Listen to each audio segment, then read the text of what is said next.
La conquista de América dejó una huella de dolor y sangre imborrable. En nombre de la civilización, los españoles arrasaron con culturas ancestrales y sus saberes quedaron perdidos tras el paso implacable del tiempo. Luego de este violento periodo vino la colonia. Los territorios que durante siglos habitaron pueblos indígenas, desde América del Norte hasta la Pampa Argentina, quedaron en manos de los europeos que hicieron todo por imponer sus formas de vida. Las heridas que dejaron estos tiempos dejaron cicatrices que aún no terminan de sanar. Porque ahí se pierden muchas enseñanzas de nuestros padres, tanto como medicinas, plantas medicinales, por ejemplo, insectos, todo lo que tiene que ver con la biodiversidad. La colonización también acabó con buena parte de la conexión especial de las comunidades nativas con la tierra. Todo el conocimiento que acumularon sobre animales, plantas y los recursos que les ofrece la naturaleza fue desapareciendo. Entonces, cuando vamos a destruir un bosque y lo volvemos arena, ¿qué va a habitar ahí? Nada. Y precisamente de esa forma, como un desierto de conocimientos, quedaron muchas culturas americanas tras el paso brutal de los colonizadores. A quien acabamos de escuchar es a Fabio Pérez, un hombre indígena curripaco, pueblo que tiene asentamientos en Colombia, Venezuela y Brasil. Su vida ha transcurrido casi por completo en el departamento de Guainía, una de las zonas colombianas más extensas y ricas naturalmente. En la lengua indígena Yuri, una de las más importantes del Amazonas, Guainía significa tierra de muchas aguas, y la razón salta a la vista. Es la cuna del río Orinoco y alberga también el nacimiento del río Negro, principal afluente amazónico. Las aguas que atraviesan el departamento fertilizan el suelo y dan vida al imponente paisaje de bosques, monolitos y sabanas. Pero como ocurre con tantos tesoros naturales en Colombia y en el mundo, está en riesgo por la presión del mundo occidental.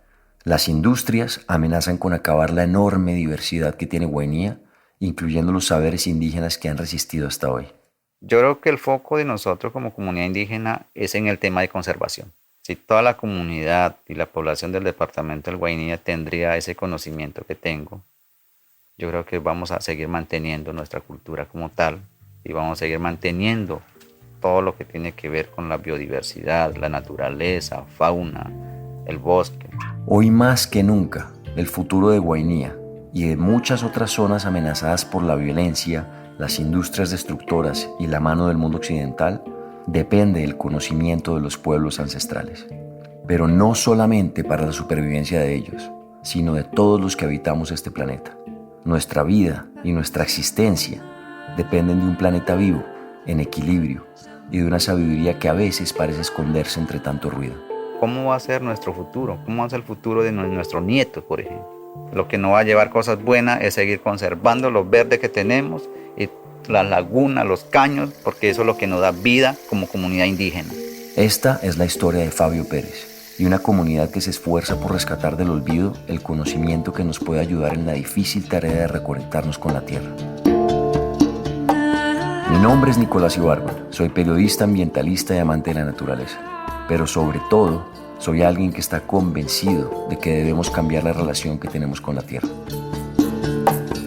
Bienvenidos a Elemental, un podcast sobre el único planeta con vida del que tenemos noticia, nuestra relación con él y sus demás especies. Tierra querida.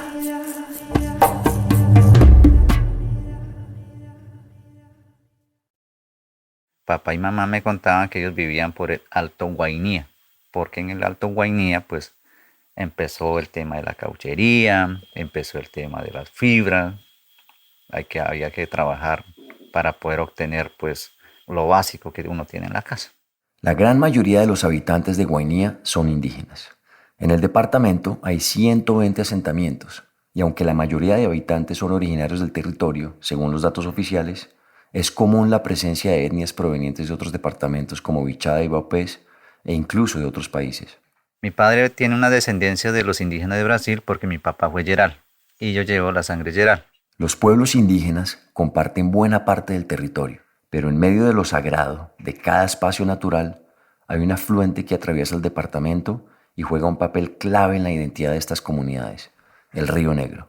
Las aguas de este río, conocido como Guainía en Colombia y como Negro en Brasil, forman el afluente más caudaloso del río Amazonas. Ese es el hogar de los curripacos. Ellos son de ahí, o sea, nacieron ahí y ellos crecieron ahí. Por esa razón, el río Guainía le pertenece a los pueblos curripacos. Ser originario de ese río gigante que serpentea hasta desembocar en el Amazonas les ha dejado un legado de respeto por los recursos. O sea, la comunidad indígena somos los mayores conservistas del medio ambiente y de la naturaleza, porque nosotros no atrapábamos peces pequeños, atrapábamos peces que tienen la talla adecuada, ¿cierto? Para el consumo de nosotros y de la familia. Y así nosotros seguíamos conservando los peces para que no se acabaran, ¿cierto? Solamente atrapábamos los peces grandes, que son adecuados para la comida. Pero en las primeras décadas del siglo XX, con el fortalecimiento de otras actividades agrícolas como la extracción de recursos, las poblaciones blancas y mestizas fueron llegando a la región. El inevitable contacto con los pobladores ancestrales de Guainía afectó las costumbres de muchos pueblos. Con el pasar de los años, muchos indígenas se vieron forzados a desplazarse a otras zonas del departamento que les ofrecían mayores oportunidades de prosperar. Mis papás se tuvieron que bajar hasta el Bajo Guainía. Entonces ahí crecí hasta los 11 años de edad. Y este, podríamos decir, que es uno de los puntos que partió la vida de Fabio. Lo que hasta el momento había sido una infancia en medio del bosque exuberante, las aguas oscuras y los aprendizajes, se acabó. Ya cuando tenía los 11 años de edad, mamá falleció por cuestión de una enfermedad que se le presentó. Entonces en ese entonces tenía muy lejos para llevarla al hospital. O sea, en ese entonces no había hospitales cercanos. El río Guainía está muy centrado en el bosque, es más bosque que lo que estamos presenciando en estos momentos. El vínculo con su mamá era muy fuerte. Aunque contaba con la compañía de sus hermanos y su papá, el dolor de esa partida embargó su vida. Y lastimosamente nosotros nos quedamos, éramos 6 hermanos, solo hombres, cuando mamá falleció. Entonces el papá de nosotros ya no era como la mamá. Los hermanos más grandes emprendieron su camino y formaron sus vidas lejos del hogar paterno. Las carencias y la soledad que no paraban de crecer dentro de sí lo empujaron a abandonar los estudios y a buscar trabajo siendo un niño. Me dediqué a trabajar con el patrón que era de mi hermano. En esos años llegó el grupo armado ilegal. El grupo al que Fabio se refiere son las FARC. Aunque esta guerrilla hacía presencia en las selvas del sur del país desde hacía varios años atrás, para el momento en que Fabio empezó a trabajar, en el año 99, los insurgentes controlaban ya varias zonas del departamento donde antes no estaban.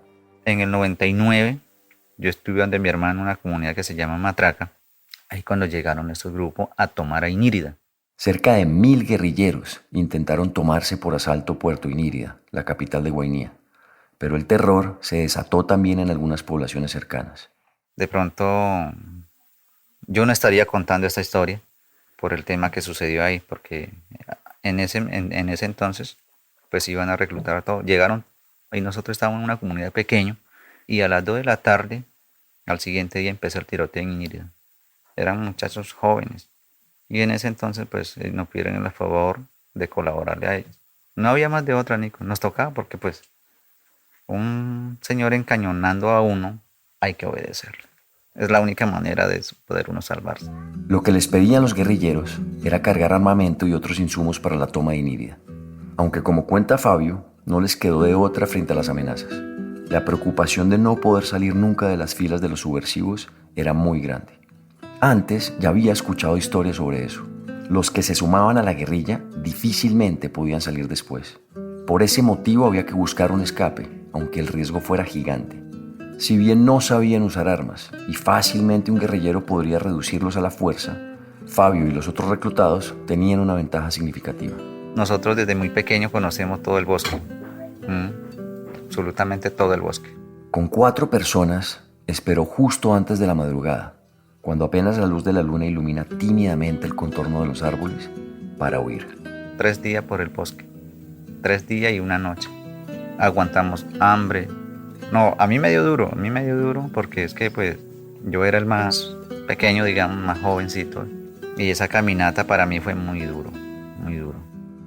Con el miedo latente de que los atraparan y el hambre corroyendo sus cuerpos, Fabio y sus compañeros llegaron a una finca donde les prestaron una embarcación pequeña para bajar por el río hasta la casa de uno de sus tíos en Huesito, otro de los municipios de Guainía. Y yo le contaba a mi tío, yo le dije lo que me pasó. Y él dijo, nunca más le va a volver a pasar eso porque usted va a seguir viviendo conmigo. Y nunca más puede andar solo por ahí porque si no también es peligroso. Para esa época, el papá de Fabio también había enfermado y había regresado a Brasil. Tampoco pudo recuperarse de la muerte de su esposa y de cómo su hogar se fue desbaratando. Cuando murió su padre, Fabio llevaba ya un tiempo viviendo con su tío, y el recuerdo de esa infancia entre el cariño ilimitado de su mamá y la sabiduría de su papá parecía casi de otra vida. Mi papá fue un sabedor de muchas plantas. Él fue un payé y conocedor de muchísimas plantas. Todo el mundo me pregunta, oiga Fabio, pero su papá fue esta persona, fue un personaje muy grande. ¿Y usted sabrá algo de eso? Yo le dije, hermano, lastimosamente no sé nada. No sé nada, no sé los rezos que él sabía para curar, no sé los rezos que él sabía como para que los peces entraran a un cacure. Eso no lo sé. Los pocos años que compartió con él no fueron suficientes para heredar el conocimiento que se remontaba a sus tatarabuelos. La conexión especial con el bosque, con el río y con los animales se perdió entre las tragedias de la guerra, las muertes tempranas y la soledad. Mi papá fue una persona muy respetado en Guainía porque muchas personas iban por él. Era un sanador y todo el mundo lo buscaba. Una enfermedad que no podían curar, iban donde mi papá, acudían allá donde mi papá. Y él lo sanaba, regresaban alentados, le decía esto, sacaban planta medicinal, le está pasando esto. Quizás por ese conocimiento que no alcanzó a recibir, sumado a las enormes dificultades para sobrevivir en un mundo que ya no convivía con la naturaleza, Fabio acabó saltando entre varios trabajos en la región. Empecé a trabajar ya la pesca ornamental. Son unos peces que el departamento del Guainía aporta, creo que es el número 1 que aporta más peces ornamentales a nivel Colombia. Entonces yo empecé a trabajar eso. Me metí en el cuento, salí a alumbrar y ahí ya cuando empecé a conocer a mi esposa. En ese momento tenía 17 años y vivía en la comunidad indígena de La Ceiba, cerca de Inírida. Y yo le dije a mi tío, yo le dije, oiga tío, yo me voy a casar. Yo ya tengo la muchacha con la que me voy a casar. Y a raíz de eso, Nico, empecé pues a vivir mi vida, a tener ya pues esposa. Empecé a construir mi casa, mi propia casa, ¿sí? Porque eso es lo que me exigían, por ejemplo, mis suegros, tener mi propia casa. Y también rebuscarme muchísimo, Nico, porque en ese tiempo, pues aquí en Guainía, todo lo que es la ciudad de Inírida era difícil conseguir, por ejemplo, la parte monetaria. Habría que rebuscarse muchísimo. Como ocurre en tantas partes de Colombia, cuando la necesidad apremia, florecen negocios basados en la explotación, tanto de recursos como de personas. Aunque la pesca ornamental le dejaba algo de dinero, ahora con un hogar por mantener, Fabio se vio obligado a buscar otro trabajo. Empecé a trabajar la minería. Empecé a buscar, por ejemplo, mejor calidad de vida para mí y mi familia. Es una vida que para mí fue muy complejo, Nico. Dejar a mi familia, por ejemplo, de ir a trabajar una cosa que pues ilegal. Es una minería ilegal en el Parque Nacional del Yapacán en Venezuela. El primer año que estuve allá, era un bosque así como usted lo ve aquí. Era un bosque alto. Era un bosque que tenía muchas cosas, muchas fauna, animales, caños, peces, ¿sí? Y en menos de 6 meses, Nico, eso se volvió arena. La extracción de minerales y metales requiere de grandes cantidades de energía y agua, así como de la eliminación de grandes volúmenes de desechos tóxicos y residuos sólidos. Todo esto provoca graves daños ambientales, desde deforestación, contaminación del aire, el suelo y el agua, pasando por la degradación del paisaje y la pérdida de la biodiversidad, hasta el cambio climático. Mi trabajo era, allá llaman maraquero, que cogen la manguera y empiezan a chupar material con la draga. Y también pues yo manejaba más que todo el bico, con que uno tumbaba los árboles. Eso es con agua, con una potencia de agua que lo bombea una motobomba caballo 13 y sale un chorro así que corta, por ejemplo, la pared, la tierra, y uno va tumbando, va lavando. En ningún momento del proceso. Era un poco artesanal, pero lo que sí no era artesanal era lo que uno empezaba a hacer, tumbar y volverlo arena, volver ese bosque en un desierto. Árboles sin hojas, árboles secos, muertos. Además de acabar con árboles y afectar el suelo, muchos animales acaban desplazados por la minería. En medio de esa labor, una imagen le quedó grabada a Fabio para siempre. Y tuve la oportunidad de mirar un armadillo también, que tenía sus hijos. ¿Sí? Y cuando empezamos a tumbar eso, claro, la pared cayó, ¡pah! Ahí donde tenía pues la casa, digo yo, ¿sí? Y donde tenían los bebés. El armadillo tiene muchos hijos, más o menos uno 11 o 10 hijos. Y todo se bajó. Y cuando yo dije, el otro compañero, oigan, ¿eso qué es? Y la mamá estaba. Era un armadillo grande. Y claro, y murió. Murieron todos los hijos ahí. Aunque su anhelo era conseguir lo necesario para sostener el hogar, una voz interior empezó a alertarlo. Yo pertenecía a eso y trabajé esas vainas por necesidad. Yo sí lo sabía que era por necesidad, o sea, por querer mejorar calidad de vida, por querer tener una mejor calidad de vida. O sea, yo dentro de mí, cada vez que yo veía que se tumbaba árboles que servía para algo, yo dije, mierda, ¿yo qué estoy haciendo acá? Yo siempre tenía en mi concepto, en mi conciencia, qué es lo que estoy haciendo. La voz, aunque lejana y un poco perdida en los rincones de su memoria, era la de su padre.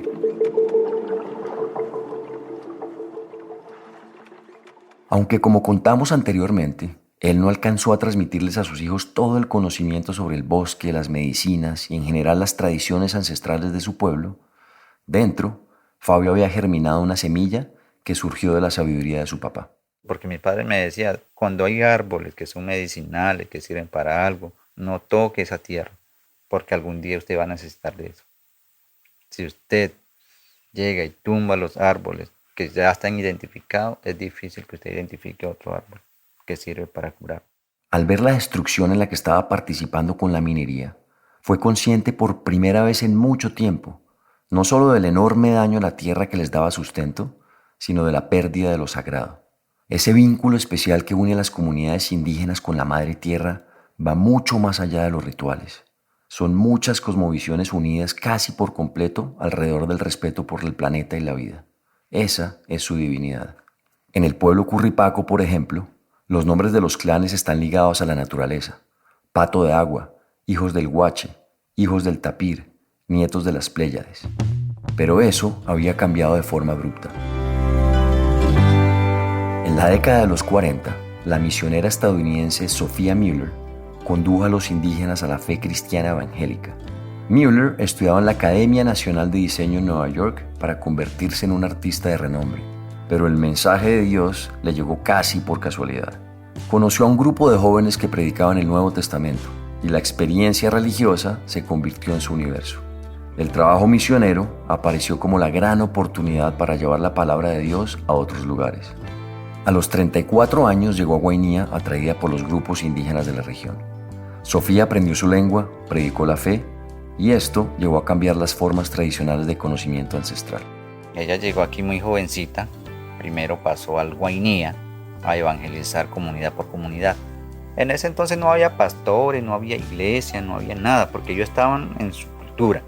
El dios de los curripacos se llamaba el Ñapirricuri o el Kuwai, ahí habían dos. En medio de bailes, meditaciones y toda clase de rituales en los que utilizaban plantas medicinales, las comunidades adoraban a sus dioses y rendían culto a la tierra que los sostenía. Esos espacios también eran la forma de transmitir a los niños los saberes del pueblo.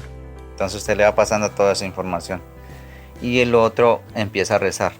Está rezando ahí para que ese conocimiento se les entre ahí y no pierdan ni una palabra, ni un conocimiento de los árboles, de las plantas medicinales. Así vivían mis padres anteriormente. ¿Y qué pasó? Eso, cuando ella llegó, todo el mundo dejó eso, porque ella empezó a hablar que eso era del diablo, que eso era un poder del diablo, que estaban practicando solo para adorar al diablo. Por esa razón mi papá se vino del Alto Guainía y bajó y fue a vivir con nosotros por Punta Barbosa, huyendo de ella, porque él no quería cambiar. porque él decía que alguno de los hijos tenía que ser como él, pero lastimosamente Nico nadie fue, por cuestión de que pues papá vivió muy poquito tiempo. Esto abrió la puerta también a nuevas formas de organización social. Las malocas, hogar tradicional de los pueblos nativos, cambiaron por viviendas unifamiliares. Los chamanes perdieron autoridad por el surgimiento de pastores y otras tradiciones se fueron olvidando. Yo me volví cristiano es por mi esposa, porque mi esposa sí fue cristiano desde muy pequeña. A mí me gustaba bailar, a mí me gustaba tocar los carrizos, los yapurutú, todo lo que tiene que ver con instrumentos, digamos, ancestrales. Entonces ahí cuando yo me metí a la religión, iba como dejando todo atrás. Dejé prácticamente todo atrás, pero el conocimiento que yo tengo, yo lo tengo, ¿sí? Pero la religión no me permite sacar eso. Ese cambio profundo que experimentaron muchos indígenas curripacos jugó un papel clave en la pérdida del respeto por lo sagrado, la naturaleza. Por ese motivo, trabajos como la minería, la deforestación o el tráfico de especies eran valorados por el dinero que dejaban y no por el impacto al entorno que les permitía vivir. Aunque Fabio ya sentía esa incoherencia en su ser y ya había sentido el mensaje de su padre, no le era nada fácil dejar su trabajo en la mina.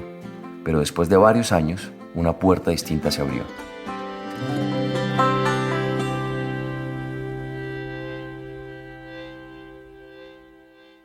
Conocí un señor que se llama Fernando Carrillo, que trabajaba, que él es de Bogotá y es un biólogo. Empezaba a traer aquí chicos de universidades, yo fui guía en eso entonces. Aunque parecía solo un trabajo extra, Fabio aprovechó su conocimiento de la región para guiar a los grupos de investigación que aterrizaban en Guainía. Fernando me empezó a comunicar, oiga Fabio, usted es una persona muy inteligente, usted es una persona que puede liderar muchas cosas, puede liderar hasta la comunidad, un resguardo. Fabio demostró que tenía talento para llevar a las personas a través del bosque y Fernando le hizo una propuesta más formal. Llegó Fernando y me habló del tema del turismo. Sí, él me dijo, Fabio, o sea, yo le consigo la gente y usted empieza a atender gente. Me dijo, usted va a ser el hospedador, usted va a ser el anfitrión de quien recibir la gente y usted ya empieza a contratar gente, guía, guías para caminatas, guía para las toninas, que son los delfines grises. Yo quedé pensando, yo le dije a mi esposa, le conté lo que me decía Fernando y yo le dije, oiga Fernando, yo creo que eso no es para mí. Yo le dije, Fernando, eso no es para mí. O sea, yo no tengo plata, o sea, no tengo recursos. ¿Yo cómo me voy a mover para atender gente? No tenía ni siquiera batería de baño, no tenía ni una ducha. Tenía una letrinita anteriormente, es una letrina campesina. Yo le decía, yo no puedo atender gente. El hogar de Fabio para ese momento estaba en La Ceiba, una comunidad cercana a Inírida. A pesar de la riqueza natural que lo rodeaba, las condiciones materiales eran muy difíciles. La economía del departamento se sustenta principalmente en la minería, la pesca y la agricultura. Por eso dar un paso hacia una nueva forma de negocio, que además requería inversión, no era fácil. Pero esa misma voz interna que lo alertó cuando se dedicaba a la minería, lo impulsó a arriesgarse. Yo lo cité aquí y se vino. Yo le dije, oiga Fernando, listo. Pero con una condición le dije, yo acepto el trabajo, pero tráigame gente, porque yo voy a invertir. Y yo recuerdo mucho, Nico, cuando llegó el primer grupo, era un grupo de extranjeros, suizos y franceses. Me llegaron 14 personas. Y tenía 3 camas y el resto era en hamaca. Como 2 meses así. Bajé a Iniria, cuadramos cuenta con Fernando, pagué todas las cuentas y me sobró casi como 1.000.000 de pesos. Y me dijo Fernando y le dije, oiga, ¿cómo le fue?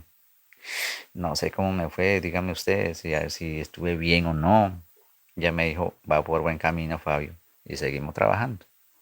Y vea que le sobró plata. Y sin usted moverse, sin dejar su familia, bueno, ahí me fueron como metiendo más cosas, más cosas.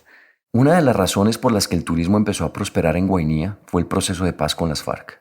La guerrilla dominaba buena parte del departamento por las rutas de tráfico hacia Brasil y Venezuela. Pero una vez firmado el acuerdo de paz, el panorama político, social y económico cambió. El proceso de paz, yo siempre digo, pues no se hizo muy bien, es difícil de sanar a toda Colombia, las heridas que han cometido estos grupos, pero realmente algo hizo para el pueblo colombiano, ¿sí? Porque es que a través de eso vino surgiendo ya el turismo aquí en Guainía. El turismo aquí se abrió a mediados del 2017, después del proceso de paz. Vino la prensa y vieron que Mavicure pues es un departamento del Guainía que son la insignia del departamento y que eran unos puntos chéveres para los viajeros. A lo que Fabio hace referencia es a los cerros de Mavicure, un conjunto de 3 monolitos, piedras negras imponentes al borde del río Inírida, que se levantan en medio de una planicie infinita y que en los últimos años se han vuelto cada vez más populares. Estos cambios tangibles en el panorama político y en la seguridad inspiraron a buena parte de la comunidad de La Ceiba, que vio en la protección de la naturaleza una posibilidad real de progresar. Yo creo que la comunidad de La Ceiba es la comunidad que se ha sostenido en la parte de conservación y lo seguimos sosteniendo. Hemos conservado las lagunas, hemos conservado los caños, hemos estado conservando la selva para no seguir destruyendo. Solamente se va a utilizar sacamos lo que se utiliza, pero ya así desforestando indiscriminadamente, no. Yo creo que la comunidad de La Ceiba es el número 1 en el tema de conservación de la biodiversidad y de la selva, la naturaleza como tal. Pero para poder materializarlo hay que recuperar lo esencial, volver al origen, al respeto a la naturaleza y a los saberes ancestrales. Los poquitos que tenemos a nuestros hijos, deberíamos transmitir eso. Entonces lo que yo ya le digo a los demás compañeros, hermanos, todo el conocimiento que usted tiene, así sea poquito, siga transmitiendo a sus hijos. No lo deje perder, porque no sé hasta cuánto tiempo vamos a vivir. Yo, por ejemplo, no sé cuánto tiempo voy a vivir y por esa razón le estoy enseñando a mi hijo y a mi hija todos mis conocimientos, ¿cierto? Con lo poquito que tengo, pero con eso estoy viviendo.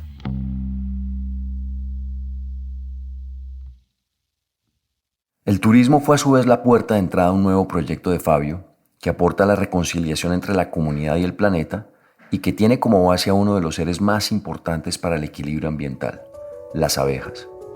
Es un proyecto de las abejas que tiene que ver con la meliponicultura. Son abejas que no pican. Tenemos 197 colmenas acá y hemos extendido un proyecto a una comunidad que se llama Morroco. Hemos montado 50 unidades productivas. Pues es un proyecto de conservación para el ecosistema y la biodiversidad como tal. Entonces, a raíz de eso, Nico, siento el dolor de que lo que yo hacía cuando trabajaba la minería ilegal mataba un montón de insectos. Y cuando esos insectos son el número 1 para la humanidad en todo el mundo, son las abejas, porque ellos son los mayores polinizadores a nivel mundial. A través de las abejas han podido iniciar el retorno también hacia los animales sagrados del pueblo curripaco, que por la estigmatización que impuso la religión cristiana se había perdido. El jaguar, la anaconda, la tonina, para nosotros, la comunidad indígena curripaco, es muy sagrado. No lo podemos tocar. Primero, la tonina, pues no lo podemos tocar. ¿Sabe por qué? Porque ellos anteriormente fueron humanos. Entonces, por esa razón, no se mata la tonina, no se toca la tonina, se respeta muchísimo la tonina en la cultura indígena curripaco. Y en todas las culturas indígenas de aquí del departamento, la tonina es muy respetada. Las toninas son delfines grises y rosados de río. El jaguar se respeta muchísimo porque hay clan jaguares. Mi tío fue clan jaguar. Entonces por eso el jaguar viene siendo para nosotros el abuelo, mi abuelo por ejemplo, el jaguar. Y la anaconda, muy respetado por motivo de que ellos son los padres de los peces que nosotros consumimos. Y también la anaconda que guarda, por ejemplo, el agua de un caño o de un pantano. Si en caso de que se mata la anaconda, ese pantano se seca y todos los seres vivos que viven ahí se pierden.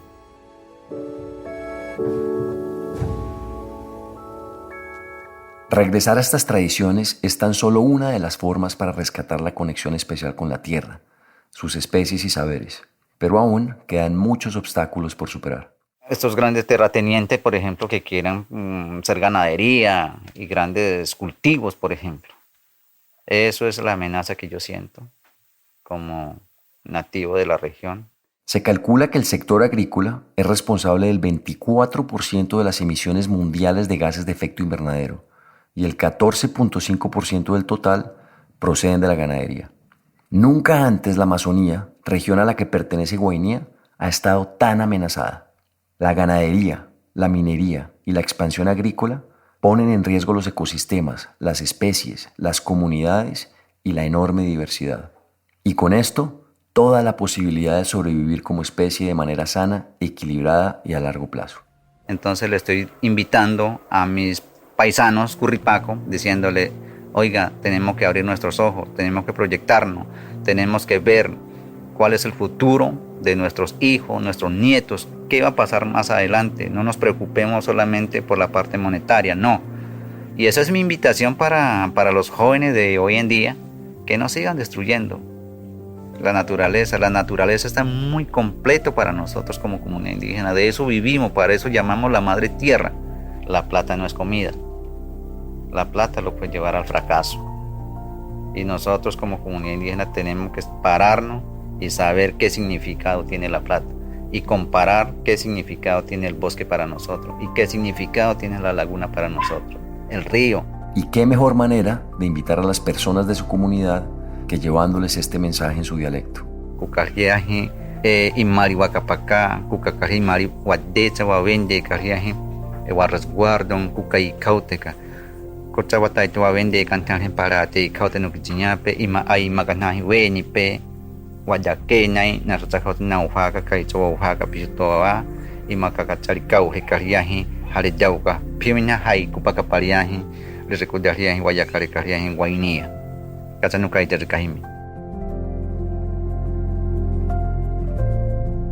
Con eso quería terminar dándole llamado a los líderes en mi dialecto curripaco para que nuestros hijos y nuestros nietos sigan teniendo ese provecho que nosotros ya hemos aprovechado ante ellos.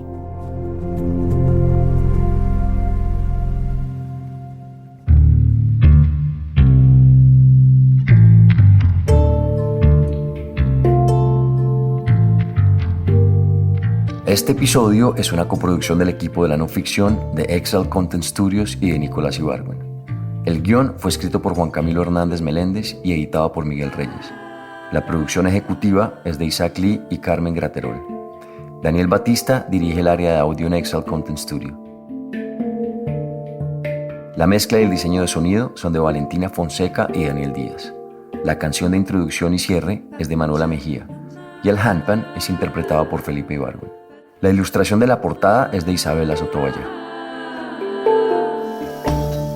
Si tienen comentarios o sugerencias, escríbanos a nuestro Instagram, @podcastelemental. Y si les gusta este trabajo, ayúdenos a regar la voz. Recomiéndenlo a amigos o familia a quienes les pueda servir o interesar. También no se olviden de darle clic al botón de seguir o follow y a la campanita dentro del show Elemental para no perderse ningún capítulo nuevo. Muchas gracias por escucharnos. Nos vemos en el siguiente episodio. Tierra querida.